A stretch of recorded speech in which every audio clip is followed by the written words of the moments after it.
First பார்த்துட்டிங்கன்னா உங்களோட PicsArt app open பண்ணிக்கோங்க. ஆப் ஓப்பன் பண்ணிங்கன்னா இது மாதிரி நிறைய ஆப்ஷன் வரும். அதில் உள்ள ஃபஸ்ட்டு உள்ள ஆப்ஷன் எடிட் எ ஃபோட்டோ ஆப்ஷன் ஓப்பன் பண்ணுங்கள். ஓப்பன் பண்ணால் நான் கொடுத்துருக்க பேக்ரவுண்டை ஃபஸ்ட்டு செலக்ட் பண்ணிக்கோங்க. செலக்ட் பண்ணதுக்கப்புறம் நீங்கள் இதில் எந்த சேஞ்சஸும் பண்ணோன்னா அடுத்து பார்த்திங்கன்னா அடுத்து ஒரு பிஎன்ஜி ஆட் பண்ண வேண்டியது இருக்குது. அதை ஆட் பண்ணிக்கலாம்.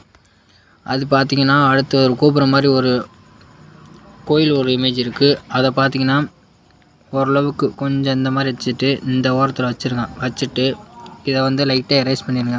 கீழே அந்த கட் பண்ண தெரியுது பார்த்திங்களா, அதை மட்டும் நீங்கள் எரேஸ் பண்ணிடுங்க. எரேஸ் பண்ணிட்டு இதை பார்த்திங்கன்னா நீங்கள் பிளெண்டிங்கில் போய் ஓவர்லே கொடுத்துருங்க. ஓவர்லே கொடுத்திங்கன்னா நம்ம பேக்ரவுண்டு கலரில் செட் ஆகிடும். செட் ஆனால் நீங்கள் இதை எதுவும் பண்ணோன்னா அடுத்து ஆட் ஃபோட்டோ கொடுத்து இந்த செயின் இமேஜ் ஆட் பண்ணிக்கோங்க. இதை பார்த்திங்கன்னா ஃபுல்லாக ரொட்டேட் பண்ணிக்கோங்க. இந்த மாதிரி ரொட்டேட் பண்ணிக்கோங்க. ரொட்டேட் பண்ணதுக்கப்புறம் அடுத்து பார்த்திங்கன்னா அடுத்து பிஎம்ஜி ஆட் பண்ணோன்னா அதுக்கு என்ன பண்ணுறோன்னா ஃபஸ்ட்டு நம்மளோட ஃபோட்டோவை செலக்ட் பண்ணிக்கணும்.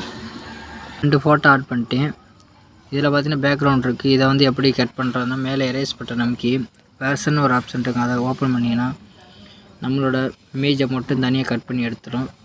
நீங்கள் பார்த்தீங்கன்னா இந்த ஃபோட்டோ கொஞ்சம் சின்னமாக வச்சுக்கோங்க. சின்னமாக வச்சுட்டு இதோட எரேஸ் பண்ணிக்கோங்க. கொஞ்சம் ஹார்னஸ் ஃபுல்லாக கம்மி பண்ணிட்டு கீழே மட்டும் எரேஸ் பண்ணிட்டீங்கன்னா நம்ம பேக்ரவுண்டோட செட் ஆகிரும். இந்த அளவுக்கு வச்சுட்டு மேலே டிக் கொடுத்துருங்க. அடுத்து நம்மளோட ஃபோட்டோ பார்த்திங்கன்னா இந்த ஃபோட்டோ வந்து கொஞ்சம் பெருசாக வச்சுக்கோங்க.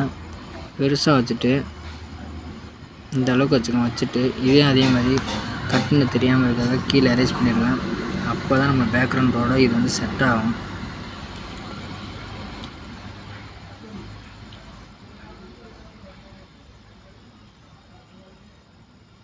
இந்த மாதிரி வச்சுக்கோங்க.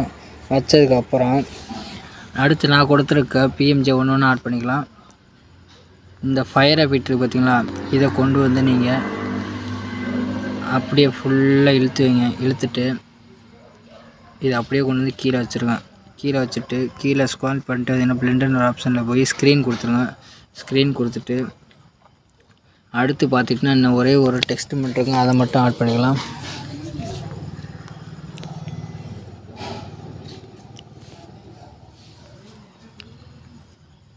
இந்த ஒரே ஒரு டெக்ஸ்ட்டை மட்டும் அப்படியே கீழே கொண்டு வந்து அப்படியே வச்சுருங்க.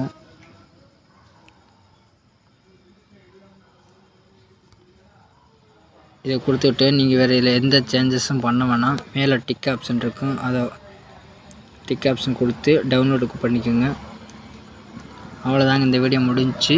இந்த வீடியோ உங்களுக்கு பிடிச்சிருந்துச்சுன்னா மறக்காமல் லைக் பண்ணுங்கள், ஷேர் பண்ணுங்கள், முக்கியமாக சப்ஸ்கிரைப் பண்ணுங்கள். அடுத்த வீடியோவில் பார்க்கலாம். தேங்க்ஸ் ஃபார் வாட்சிங்.